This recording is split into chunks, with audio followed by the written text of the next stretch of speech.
তাহলে পরের কোয়ান্টাম সংখ্যা হচ্ছে চৌম্বক কোয়ান্টাম সংখ্যা, যেটা আমরা আলোচনা করতে করতে একটু ডিস্টার্ব হয়ে গেল ফোনটা।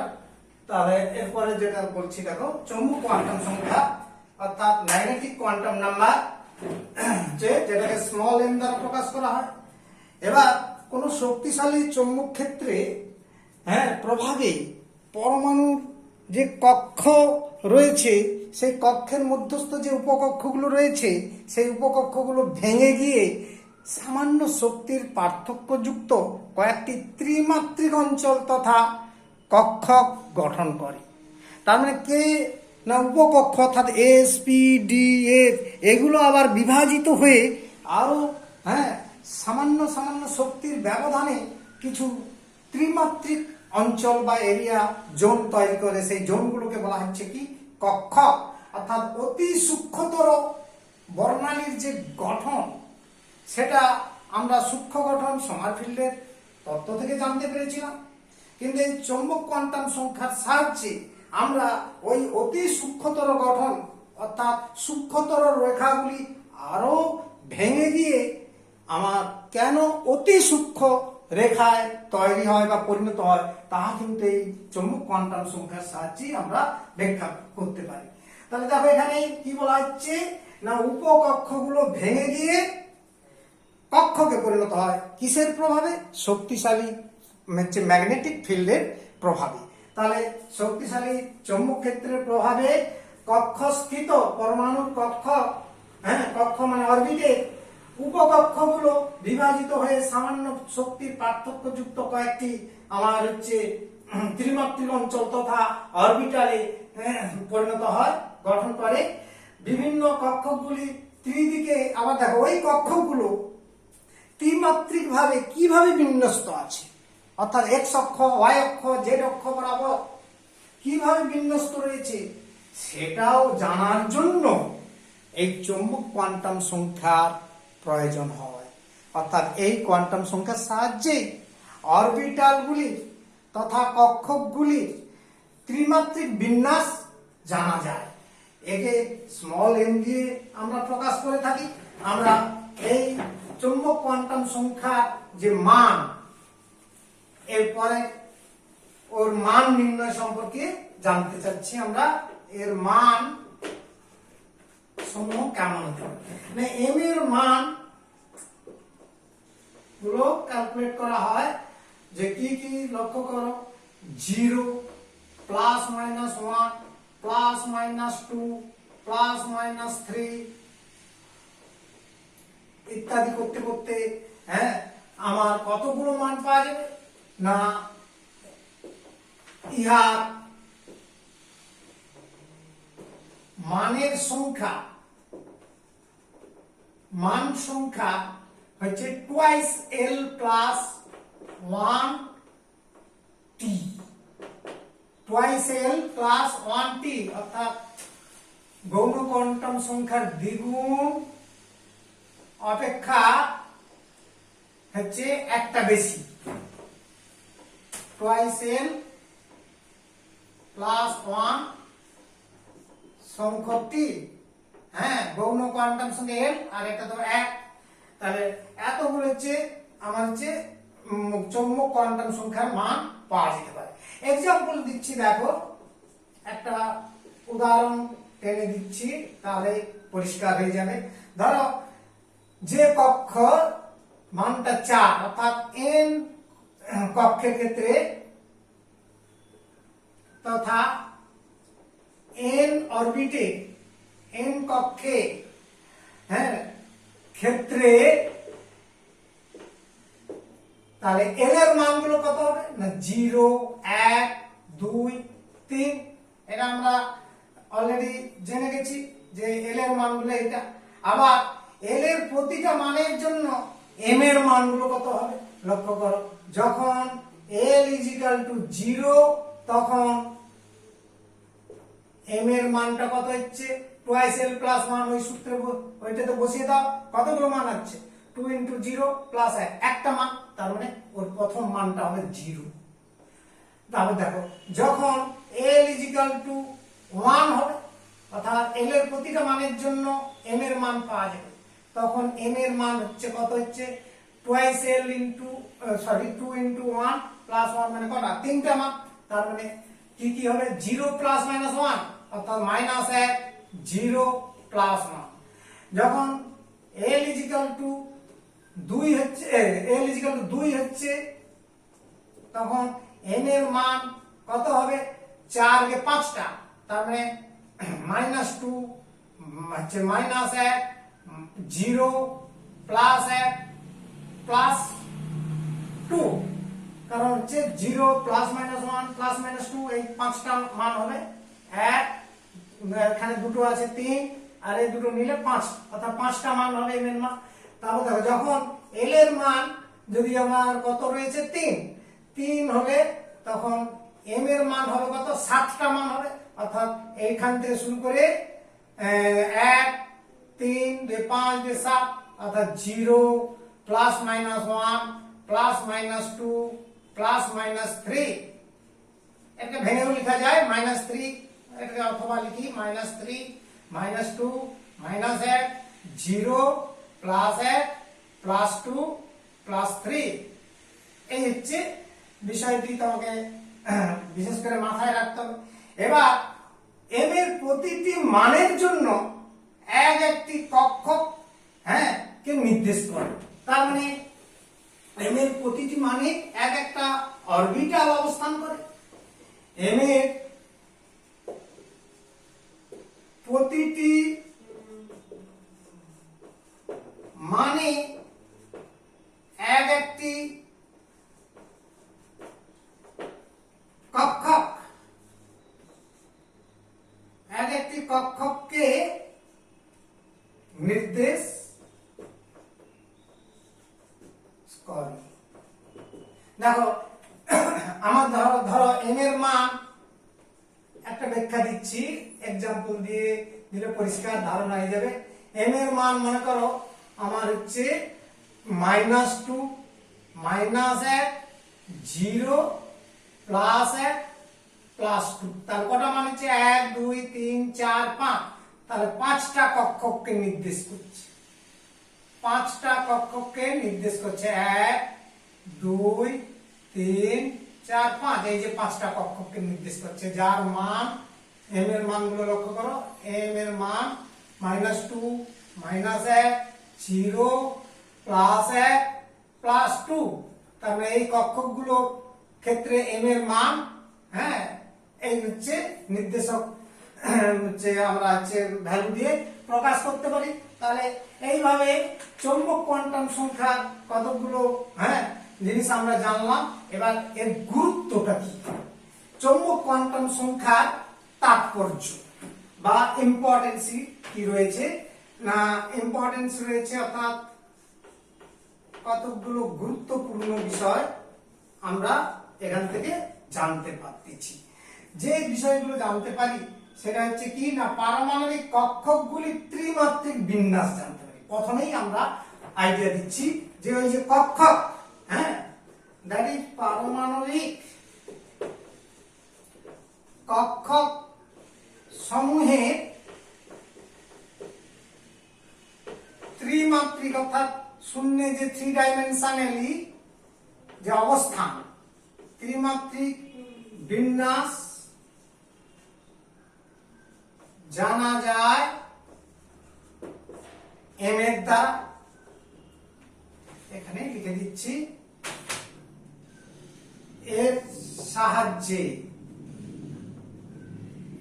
আমরা ত্রিমাত্রিক বিন্যাস জানতে পারি একটা উদাহরণ দিয়ে দিই যেমন একটা एग्जांपल দিচ্ছি তাহলে জিনিসটা ধারণাটা পরিষ্কার হয়ে যাবে যেমন ধরো একটা উপকক্ষের ক্ষেত্রে পি উপকক্ষের ক্ষেত্রে আমরা বিন্যাসটা দেখাচ্ছি যেমন পি উপকক্ষের ক্ষেত্রে এল এর মান কত 1 এটা আমাদের অলরেডি শিখে গেলাম যে এল এর মান 1 তাহলে অতএব এখানে ম্যাগনেটিক কোয়ান্টাম নাম্বারের মান কত হবে না -1 0 +1 এই বিষয়টা আমরা জানতে পারি এইবার m এর এই তিনটি মানে আমরা একটু আগে বলেছিলাম m এর প্রতিটি মানের জন্য একটা করে কক্ষককে নির্দিষ্ট হয় তার মানে এখানে 3টি কক্ষক আছে। হ্যাঁ, সুতরাং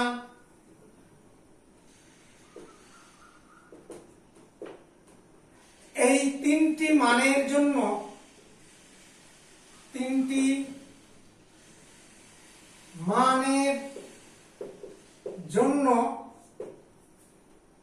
এখানে এম এর বলে দিচ্ছি, এম এর এই 3টি মানের জন্য এই এটা পরিষ্কার করে বুঝে, এম এর ওই 3টি মানের জন্য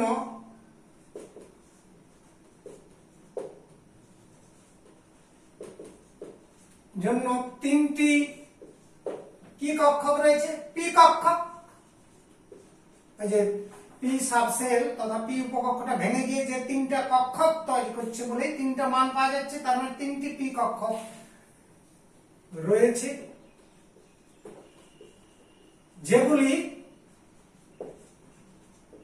হলো আমরা লিখি পিএক্স, পিএক্স, পিওয়াই, পিজেড। এখানে পিএক্স, পিওয়াই, পিজেড, হ্যাঁ, আর এই এক্স ওয়াই জেড দ্বারা কি সূচিত হচ্ছে না, এরা এক্স অক্ষ, ওয়াই অক্ষ, জেড অক্ষ দ্বারা, জেড অক্ষ বরাবর বিন্যস্ত, এবং এই কক্ষগুলি, এই কক্ষক 3টি যথাক্রমে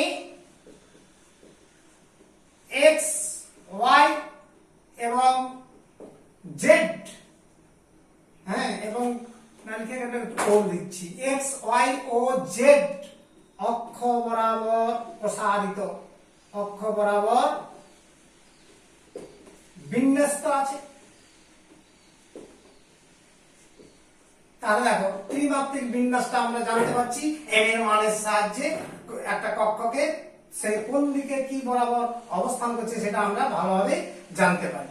এরপর দেখো যে কক্ষকের ক্ষেত্রে এম এর মান পজিটিভ হবে, এটা একটা ভাইটাল পয়েন্ট। এই যে এম এর প্লাস মান আর মাইনাস মান রয়েছে, তাহলে বুঝতে হবে যে যে কক্ষের ক্ষেত্রে আমরা যে কক্ষকের ক্ষেত্রে যে ম্যাগনেটিক কোয়ান্টাম নাম্বার পজিটিভ, সেই কক্ষকটি চৌম্বক ক্ষেত্রের অভিমুখের দিকেই আনত আছে। অর্থাৎ আমরা নাম্বার 2, যে কক্ষকের ক্ষেত্রে ম্যাগনেটিক কোয়ান্টাম নাম্বার এর মান ধনাত্মক, হ্যাঁ, এম এর মান যেমন +2, +1, +3, এই যে কথাগুলো আমরা বুঝাচ্ছি, সেই কক্ষকটা কোন অভিমুখে থাকবে না, সেই কক্ষকটি চৌম্বক ক্ষেত্রের অভিমুখেই প্রসারিত আছে, চৌম্বক ক্ষেত্রের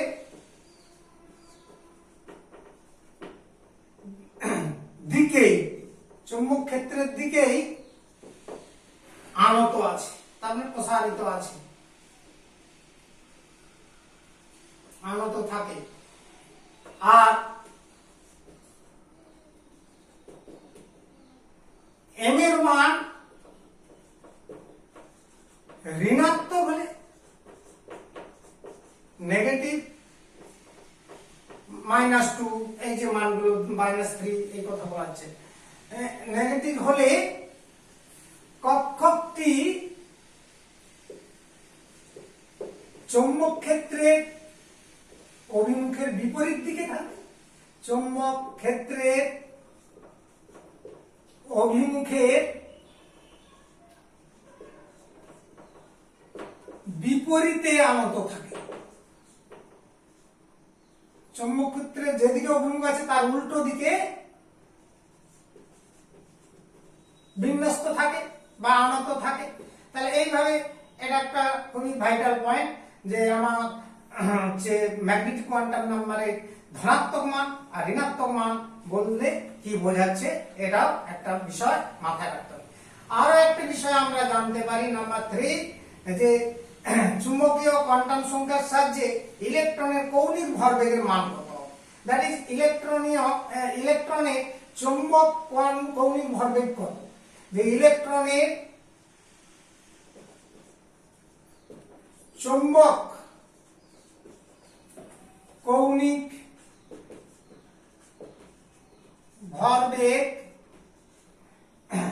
ভরবেগের মান হবে, আমরা অলরেডি আগেও শিখেছিলাম m ইন্টু এইচ বাই 2 পাই, গৌণ কোয়ান্টাম সংখ্যা দিয়ে যেমন গুণ করলে এইটা ইন্টু এইটা, হ্যাঁ, তেমনি এখানেও m হচ্ছে ম্যাগনেটিক কোয়ান্টাম সংখ্যা, m সমান কি চৌম্বক কোয়ান্টাম সংখ্যা। তাহলে এগুলো আমাদের জানা আছে, h প্ল্যাঙ্ক ধ্রুবক, আর পাই তো 3.14 বা 22.7, এই বিষয়গুলো জানা আছে। তাহলে এই হলো চৌম্বক কোয়ান্টাম সংখ্যা সম্পর্কীয় ধারণা। এরপর লাস্ট কোয়ান্টাম সংখ্যা, আরেকটি চতুর্থ কোয়ান্টাম সংখ্যা, সেটা হচ্ছে ঘূর্ণন কোয়ান্টাম সংখ্যা।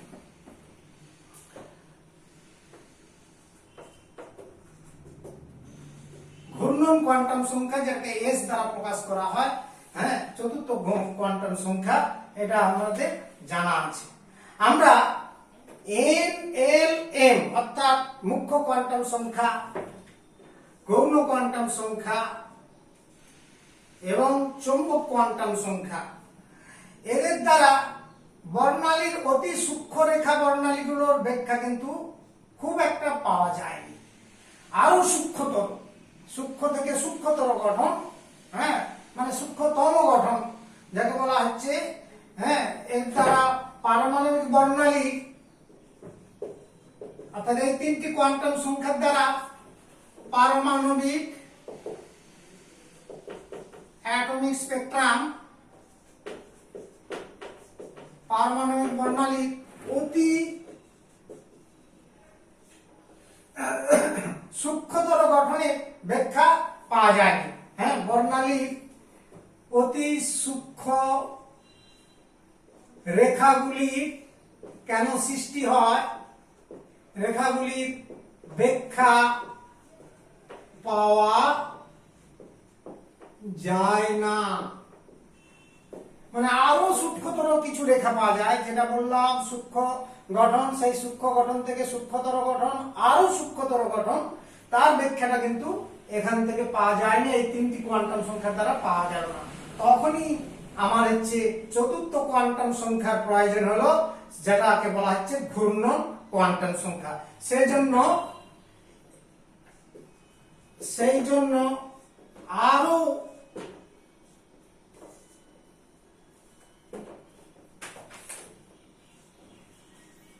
আরো একটি কোয়ান্টাম সংখ্যার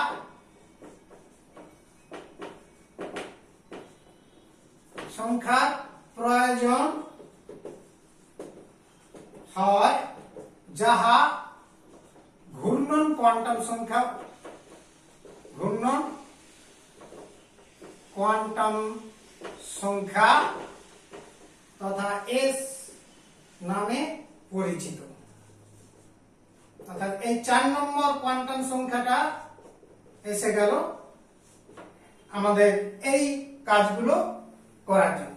এখন দেখো, আমরা পরমাণুর যে ইলেকট্রন নিউক্লিয়াসের চারদিকে আবর্তনকালে, হ্যাঁ, নিউক্লিয়াসের চারদিকে আবর্তন করছে পরমাণু, হ্যাঁ, নিউক্লিয়াসকে কেন্দ্র করে ইলেকট্রন চতুর্দিকে আবর্তন করছে, এর পাশাপাশি ইলেকট্রন তার নিজের অক্ষ বরাবর লাটিমের মতো আবর্তন করে, অর্থাৎ পাকখা। সেই পাকখার বিবরণটা দেওয়ার জন্যই এই কোয়ান্টাম সংখ্যা সৃষ্টি হলো বা ব্যাখ্যা করার প্রয়োজন হলো। তাহলে আমরা যে কথা বললাম সেটা হচ্ছে কি না, ইলেকট্রন পরমাণু নিউক্লিয়াসের চারদিকে আবর্তন করার পাশাপাশি নিজ অক্ষের চারপাশেও লাটিমের মতো পাক খায়। তাহলে পরমাণু নিউক্লিয়াসের চারিদিকে চারপাশে, নিউক্লিয়াসের চারপাশে ইলেকট্রন আবর্তন করার সাথে সাথে সাথে ইলেকট্রন নিজের অক্ষের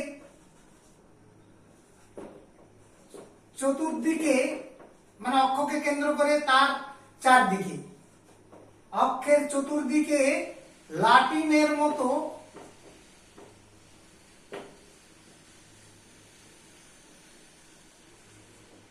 পাক খায় বা অর্থাৎ আবর্তন করে বা ঘোরে,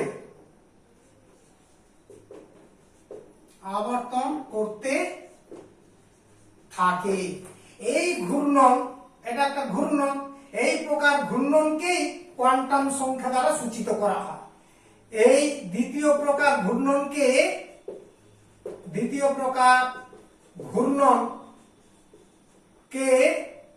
ব্যাখ্যা করার জন্য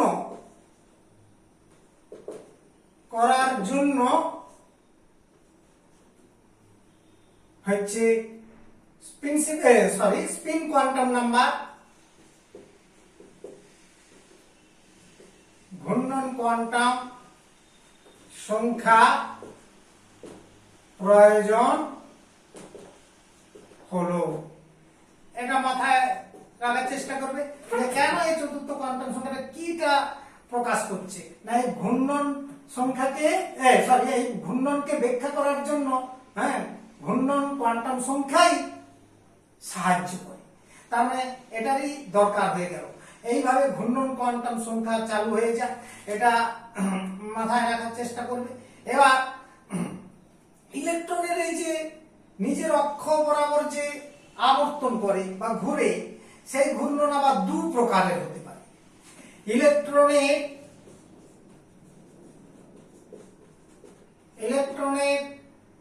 ঘূর্ণন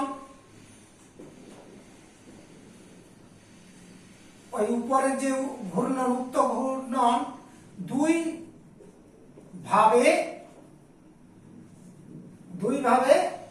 হতে পারে। কিরকম না, ঘড়ির কাঁটার দিকে ক্লকওয়াইজ অথবা অ্যান্টি ক্লকওয়াইজ হতে পারে। যথা ঘড়ির কাঁটার অভিমুখে ক্লকওয়াইজ অভিমুখে, যাকে বলা হয় দক্ষিণাবর্তী, ডেক্সট্রো রোটেটারি, দক্ষিণাবর্তী। আর দ্বিতীয় আছে ঘড়ির কাঁটার বিপরীত অভিমুখে, ঘড়ির কাঁটার অ্যান্টি ক্লকওয়াইজ।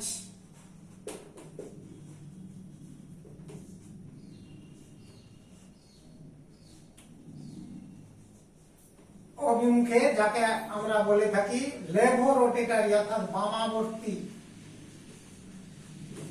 এইভাবে দু রকমের ঘূর্ণন যে ইলেকট্রনটার ক্ষেত্রে হতে পারে।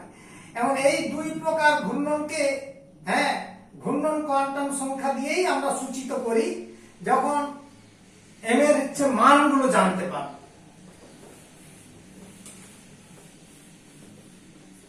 এবার দেখো হচ্ছে এম এর মান, এস এর মান, অর্থাৎ ঘূর্ণন কোয়ান্টাম সংখ্যা মান সম্পর্কীয় আমাদের আইডিয়া রাখতে হবে যে এম এর প্রতিটি মানের জন্য ঘূর্ণন কোয়ান্টাম সংখ্যা দুটি করে মান আছে।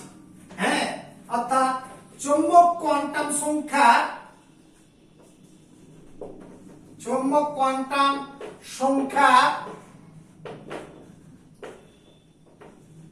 প্রতিটি মানের জন্য ঘূর্ণন কোয়ান্টাম সংখ্যার দুটি মান বর্তমান। ঘূর্ণন কোয়ান্টাম সংখ্যা দ্যাট ইজ এস এর মান, এস এর দুটি মান বর্তমান, এস এর দুটো ভ্যালু বর্তমান, যা প্লাস হাফ এবং মাইনাস হাফ। একটি হলো প্লাস হাফ, আরেকটি হলো মাইনাস হাফ। এই দুটো মানকে হচ্ছে এর হচ্ছে বর্তমান, দুটো মান বর্তমান। এবার যখন প্লাস হাফ হবে তখন ইলেকট্রনের ঘূর্ণন হবে ক্লকওয়াইজ, দক্ষিণাবর্তী, ঘড়ির কাঁটার অভিমুখে। আর যখন মাইনাস হাফ এস এর মান হবে যে ইলেকট্রনটার মান, সেক্ষেত্রে কিন্তু অ্যান্টি ক্লকওয়াইজ, সেই ইলেকট্রনটার ঘূর্ণন হবে বিপরীতমুখী হবে, অর্থাৎ ঘড়ির কাঁটার বিপরীতমুখী বামাবর্তী হবে। এটা তাৎপর্যেই আরো পরিষ্কার করে দিচ্ছি যে ঘূর্ণন কোয়ান্টাম সংখ্যার তাৎপর্য, গুরুত্ব। কোয়ান্টাম সংখ্যা তাৎপর্য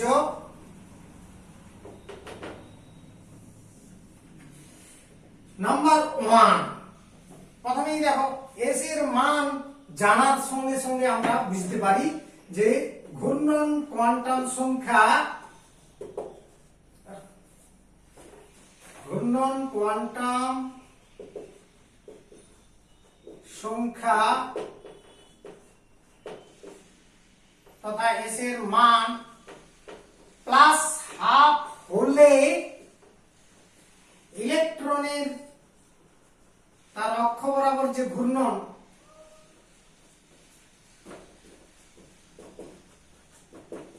ঘূর্ণন ঘড়ির কাঁটার দিকে হয়, ঘড়ির কাঁটার অভিমুখী, অর্থাৎ ঘড়ির কাঁটা যেদিকে ঘোরে দক্ষিণাবর্তী, ইলেকট্রনের ঘূর্ণন ঘড়ির কাঁটার অভিমুখে হয়। এবং s মাইনাস হাফ হলে ঘূর্ণন কোয়ান্টাম সংখ্যার মান নেগেটিভ হলে, নেগেটিভ হাফ হলে ইলেকট্রনের ঘূর্ণন ঘড়ির কাঁটার বিপরীত হবে। এটা একটা তাৎপর্য। ইলেকট্রনের ঘূর্ণন বামাবর্তী হবে তথা ঘড়ির কাঁটা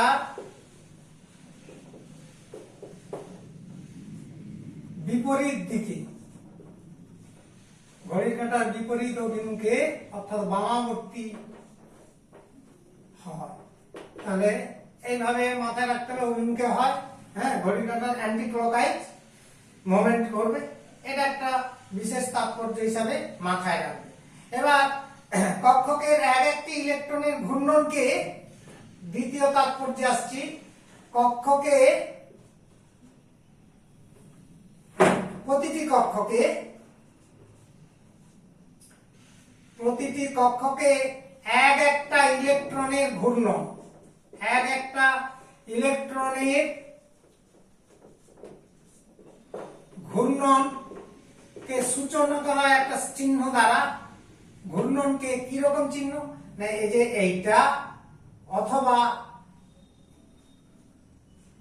এই তীর চিহ্ন বা হাফ অ্যারো চিহ্ন, কিংবা আরো একটা দেওয়া যায়, দ্যাট ইজ এই চিহ্ন বা তীর চিহ্ন, যে কোনো একটা।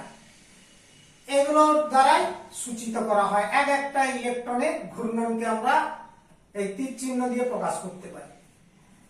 এবং একটা কক্ষকে যদি যুগ্ম ইলেকট্রন থাকে, অর্থাৎ জোড় ইলেকট্রন থাকে, কক্ষকে যুগ্ম ইলেকট্রন থাকলে, যুগ্ম ইলেকট্রনের ঘূর্ণন কে এইটা অথবা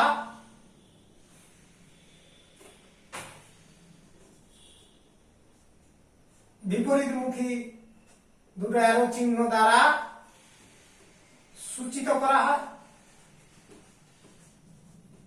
সূচিত করা হয়।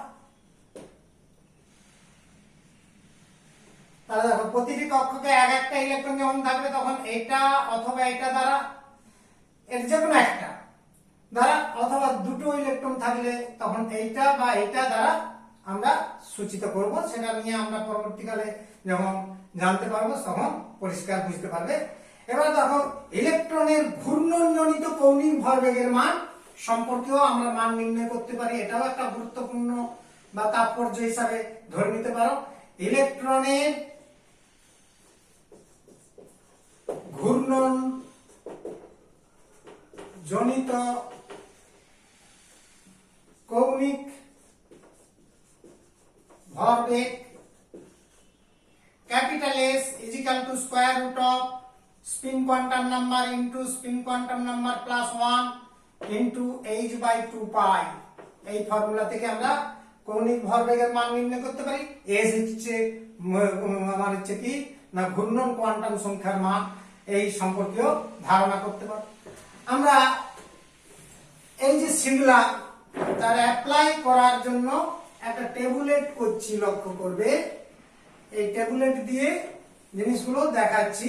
প্রথমে দেখো কক্ষ অর্থাৎ অরবিট, একটা অরবিটের কথা আমরা জানলাম। তারপরে 4 ধরনের কোয়ান্টাম সংখ্যার মান, n এর মান, মুখ্য কোয়ান্টাম সংখ্যার মান, তারপরে গৌণ কোয়ান্টাম সংখ্যা l এর মান, হ্যাঁ, তারপরে ম্যাগনেটিক কোয়ান্টাম নাম্বার m এর মান, তারপরে আমরা জানলাম s এর মান মানে ঘূর্ণন কোয়ান্টাম সংখ্যার মান। এই 4টা কোয়ান্টাম সংখ্যার মান আমরা প্রত্যেকটা ক্ষেত্রে নির্ণয় করতে পারি। এবার উপকক্ষগুলোর চিহ্নও আমরা শিখে গিয়েছি অলরেডি। আমরা যা শিখলাম উপকক্ষের চিহ্ন বা সংকেত, কিভাবে সাংকেতিক প্রকাশ ঘটানো হতে পারে সেটাও আমরা জানতে পারি। আর সর্বাধিক ইলেকট্রন সংখ্যা, হ্যাঁ, এটাও আমরা জানতে পারি যে একটা উপকক্ষে সর্বাধিক ইলেকট্রন সংখ্যা, উপকক্ষে সর্বাধিক ইলেকট্রন সংখ্যা, এখানে জায়গাটা শর্ট হয়ে গেল লেখাটা, ইলেকট্রন একটু মুছে করছি। উপকক্ষের সর্বাধিক ইলেকট্রন সংখ্যা,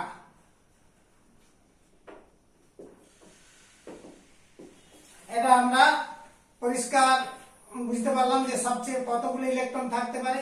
আর লাস্টে আরো একটা টপিক দিচ্ছি, ইলেকট্রন বিন্যাসটা। ইলেকট্রন বিন্যাস এখান থেকেও করতে পারি, পরমাণুর যে ইলেকট্রন গঠন কাঠামো বা বিন্যাস সেটা আমরা দিতে পারি।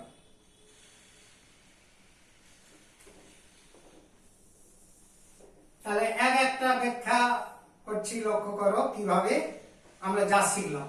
কে কক্ষের ক্ষেত্রে আমরা n এর মান পরিষ্কার জানি কত 1, l এর মান তখন কত হবে 0, 0 হলে m এর মান কোনটা হবে 0, ওই যে সব নির্ণয় করতে শিখলাম যেটা। এবার s এর মান কি হয়, m এর প্রতিটা মানের জন্য দুটো মান, একটা হচ্ছে প্লাস হাফ আর একটা কি মাইনাস হাফ, তাহলে প্লাস মাইনাস হাফ দুটো হাফ। তাহলে এক্ষেত্রে আমরা এটা চিহ্নিত করতে পারি। এবার l এর মান দ্বারা উপকক্ষের চিহ্ন হয় s অরবিটাল, s উপকক্ষ হবে এবং তার সহগটা চিহ্নিত করবার জন্য প্রিন্সিপাল কোয়ান্টাম নাম্বার 1s এই অরবিটালটা। তার মানে কে কক্ষে একটাই অরবিটাল রয়েছে 1s অরবিটাল। এবার ইলেকট্রন সংখ্যা 2n² সূত্র আমরা জানি, সূত্র হিসাবে 2n² সূত্র প্রয়োগ করলে কি আসবে না দুটো ইলেকট্রন আসবে। তাহলে এর ইলেকট্রন বিন্যাসটা কি লিখতে পারি 1s2, এই হলো কে কক্ষ।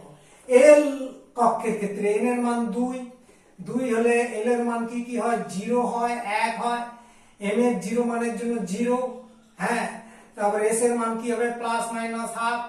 তখন অরবিটাল দেখো, লক্ষ্য করো l এর মান 0 হলে অরবিটাল হয় s, প্রিন্সিপাল কোয়ান্টাম নাম্বার 2। তাহলে এটার ইলেকট্রন সংখ্যা টোটাল আমরা পরে বের করছি কারণ আরো আছে মান। এখানে দেখো 2n² মানে কত 2n² মানে 4 2 8, 8টা ইলেকট্রন হল। এবার l এর যখন 1 মান হচ্ছে, হ্যাঁ, অর্থাৎ এটা একটা বিষয় গেল।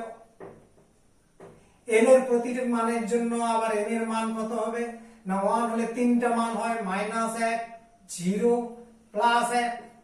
m এর প্রতিটা মানের জন্য s এর দুটো করে মান plus minus half, plus half minus half, plus half minus half, তাহলে এই ব্যাপারটা হলো। এবার এল এর মান এক্ষেত্রে কত 1 হলে অরবিটালটা হয় পি অরবিটাল, হ্যাঁ কক্ষকটা পি। এবার সহগ কত হবে, মুখ্য কোয়ান্টাম সংখ্যা 2p।